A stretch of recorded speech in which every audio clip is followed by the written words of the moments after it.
All right. Good morning, guys. um, so I thought since my last video, Iqbal brought up Carl Jung and his very subtle. If I were to look back at the video now, Iqbal brought up a very subtle critique of Carl Jung. But now today we're going to tackle what Iqbal actually says about Freud, um, and what is it that Iqbal specifically has a problem with concerning Freud, and what is it that Iqbal praises about Freud? Um, and then we will kind of go and read. I mean, this is just going to be reading basically, because I, we can reflect on it, but I think for me it's more like just trying to put Iqbal's thought out there as something that as just a point of interest, as a thought that I find always interesting. The way he perhaps interprets the unconscious and so on, because this is just not a thinker that really people talk about, especially in the West. Um, so, anyways, this is going to be a little bit of a long reading, but it's really interesting, I believe, because I think this is the first time that I encountered someone that is trying to make an argument for mystical experience, um, and its validity. And what's interesting is that Iqbal goes into what's interesting about this book is that Iqbal will come up with a criteria for how do we decipher actual mystical experience in comparison to just being mad, there's always that risk. Um, so anyways, the section that I will be reading from is titled Knowledge and Religious Experience. Is one of the first lectures that is recorded, I guess, that is put forth in this book. I can't actually say that this is the first lecture recorded, because I actually believe the lectures are actually out of order in the book, from the way they actually happened. But when you actually put the lectures in order in a coherent whole, I think this is the book that you get. Anyways, let's see what Iqbal says about Freud. So we're going to start where he talks about mystical experience, and then he subtly brings in Freud. So you might have to listen to a little bit of that, but I think this portion before he brings up Freud is really important. All right. So Iqbal says this: for the purposes of knowledge, then the region of mystic experience is as real as any other region of human experience and cannot be ignored merely because it cannot be traced back to sense perception. Nor is it possible to undo the spiritual value of the mystic state by specifying the organic conditions which appear to determine it. Even if the postulate of modern psychology as to the interrelation of body and mind is assumed to be true, it is illogical to discredit the value of the mystic state as a revelation of truth. Psychologically speaking, all states, whether their content is religious or non religious, are organically determined. The scientific form of mind is as much organically determined as the religious. Our judgment as to the creations of genius is not at all determined or even remotely affected by what our psychologists may say regarding its organic conditions. A certain kind of temperament may be a necessary condition for a certain kind of receptivity, but the antecedent condition cannot be regarded as the whole truth about the character of what is revealed. The truth is that the organic causation of our mental states has nothing to do with the criteria by which we judge them to be superior or inferior in point of value. Here he quotes Professor William James.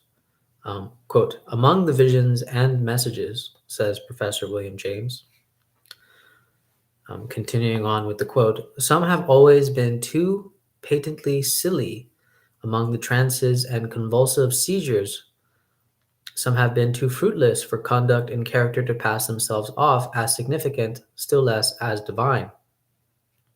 In the history of Christian mysticism, the problem how to discriminate between such messages and experiences as were really divine miracles and such others as the demon in his malice was able to counterfeit, thus making the religious person twofold more the child of hell he was before, has always been a difficult one to solve, needing all the sagacity and experience of the best directors of conscience. In the end, it had come to our empirist criterion, by the fruits ye shall know them, not by their roots. End quote. The problem of Christian mysticism alluded by Professor James has been in fact the problem of all mysticism. The demon in his malice does counterfeit experiences which creep into the circuit of the mystic state, as we read in the Quran. And here he quotes the Quran. We have not yet sent any apostle or prophet before thee among whose desires Satan injected, not some wrong desire, but God shall bring to naught that which Satan had suggested. Thus shall God affirm his revelations, for God is knowing and wise.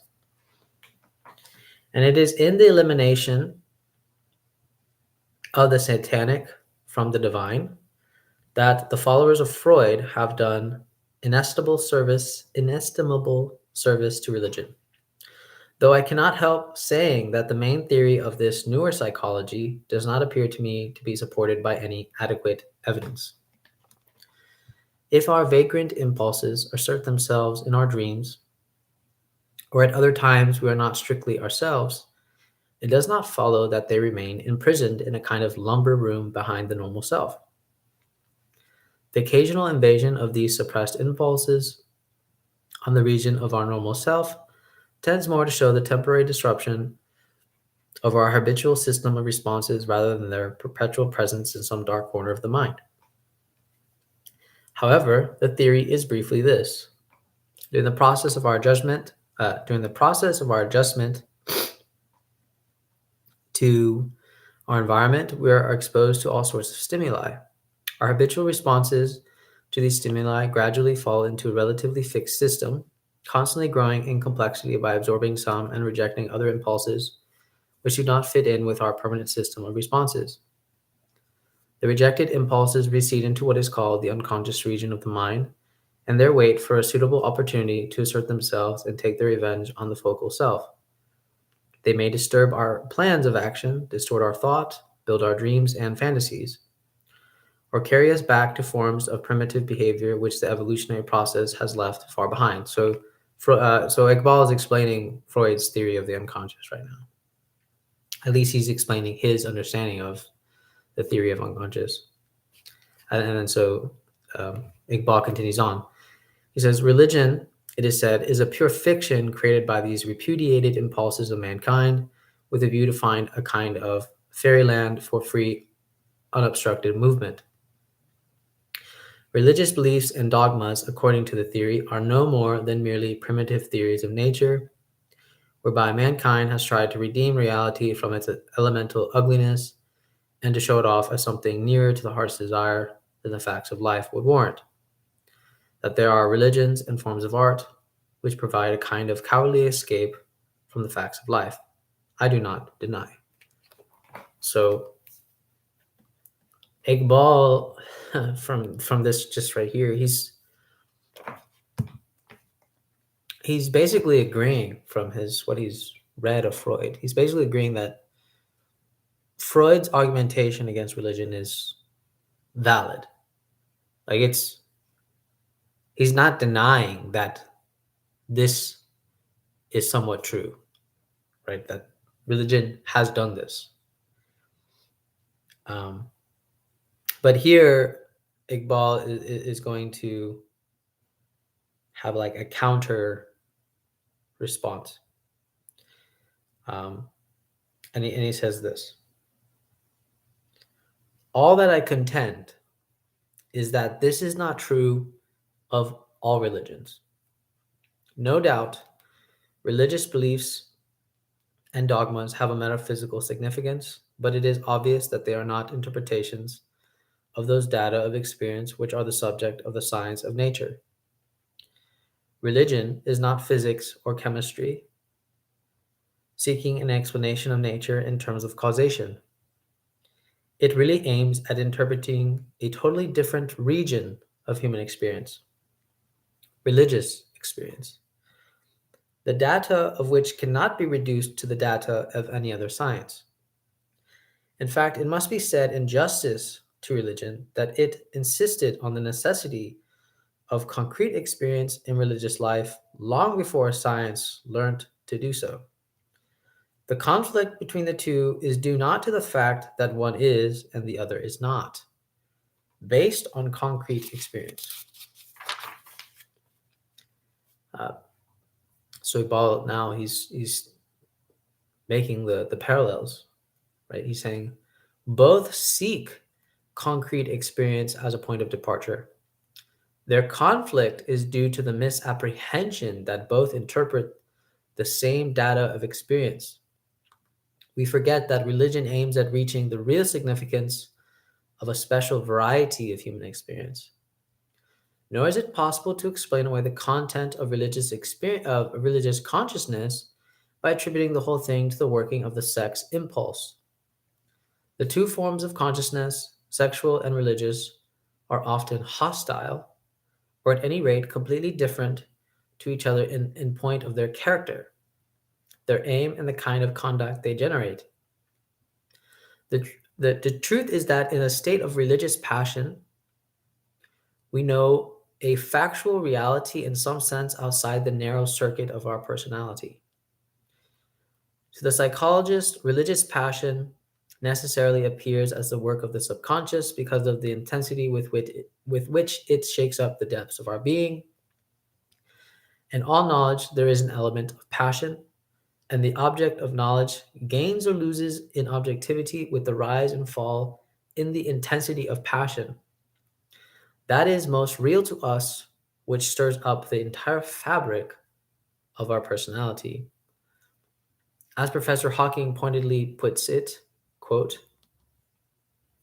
if ever upon the stupid day length time span of any self or saint, either some vision breaks to roll his life and ours into new channels, it can only be because that vision admits conscious readiness and subconscious resonance too, to us, which stirs up the entire fabric of our personfulness of eternity.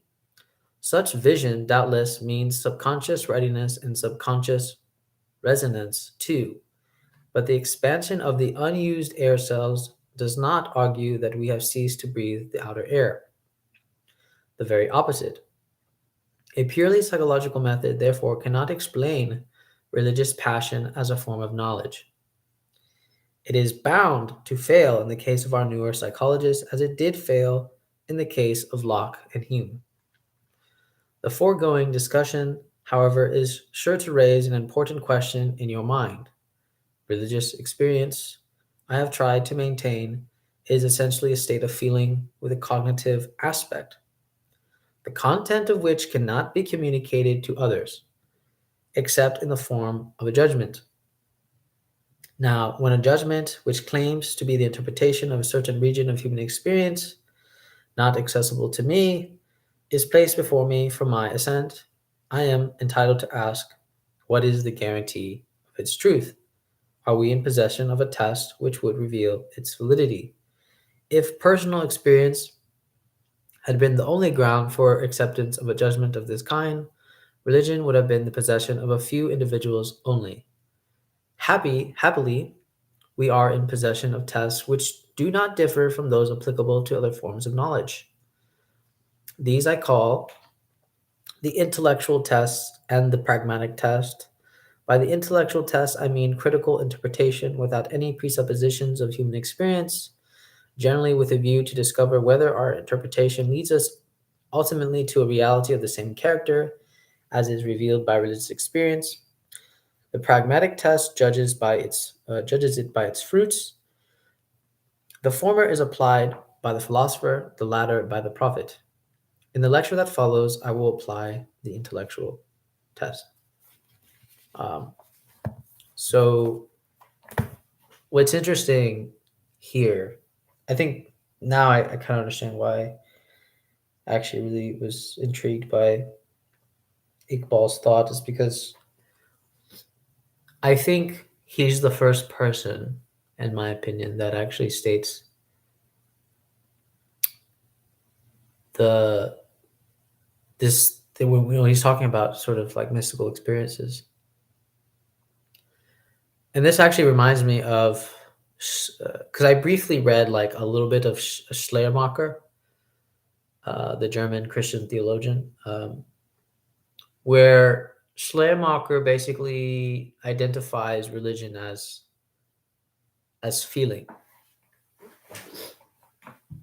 and Iqbal's doing the same thing. He's saying religion is feeling plus a cognitive aspect, right? That takes place in the form of a judgment. And now that I mean, and so in most of the epistemologies, at least a lot of the epistemologies, theories of knowledge that I've encountered, uh, I feel like very few have actually tackled the idea of knowledge as feeling. So I mean, I think that's the part that is really kind of like interesting. And then Iqbal also says something like, obviously you guys can rewind it, but where he said that the passion rises with the objectivity of the experience of mystical experience. Its objectivity rises with the amount of passion that is like in it. So like the higher the passion, the higher the objectivity. Basically anything that stirs your entire being, like it stirs your entire personality, right? It can't just be some intellectual game. It has to stir your entire being uh, in order for something to be the most true, right? It's most true. It has to stir your entire being, and I think really that's what really, really, really, really got me. Like, um, I think that really got me because, and I was just thinking about just my daily experiences with reading Hegel or Kant or someone like that. It's just that when I get inspired by these philosophers, it's like phenomenologically speaking, it's not just that I like their ideas, but it's also that there is something about what they're saying that completely stirs me, you know. So, uh, yeah, I thought this was really really good, and it's always it raises a good point of interest. So, anyways, I hope you guys take care. All right.